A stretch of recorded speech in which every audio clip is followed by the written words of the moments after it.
के पास मौजूद है। परवेज इलाही ने असेंबली तहलील करने की समरी दस्तखत करके मुझे दे दी है।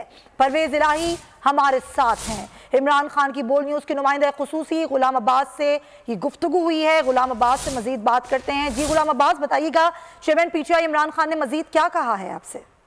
जी बिल्कुल, साबिक वज़ीर-ए-आज़म इमरान खान ने जो चौधरी परवेज इलाही की प्रेस कॉन्फ्रेंस थी या जो उनका बयान था उसके ऊपर एक इंतहाई अहम बयान दिया। उन्होंने कहा कि मुस्लिम लीग काफ और पीटीआई दोनों अलग अलग जमातें हैं, लेकिन मुस्तकबिल में भी हम एक दूसरे के साथ चलेंगे।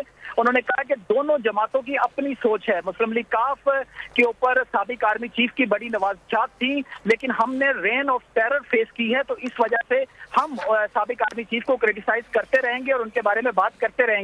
लेकिन साथ ही उन्होंने ये कह दिया कि चौधरी परवेज इलाही और मुस्लिम लीग काफ से जो मुलाकातें हुई हैं वो इंतहाई सूदमंद साबित हुई हैं और वो अगले इलेक्शन में भी सीट टू सीट एडजस्टमेंट के हवाले से बातचीत जो है वो काफी आगे बढ़ चुकी है और आइंदा के इंतखाबात में भी दोनों जमातें एक दूसरे के साथ होंगी। साथ उन्होंने ये भी क्लियर कर दिया कि चौधरी परवेज इलाही ने समरी जो है वो साइन करके उनको दे दी है। उन्होंने कहा कि वो अभी भी मेरे पास मौजूद है और अगले जुमे को, जो कि कमिंग फ्राइडे है, उस जुमे को वो गवर्नर को भिजवा देंगे। गुलाम अब्बास, बहुत शुक्रिया।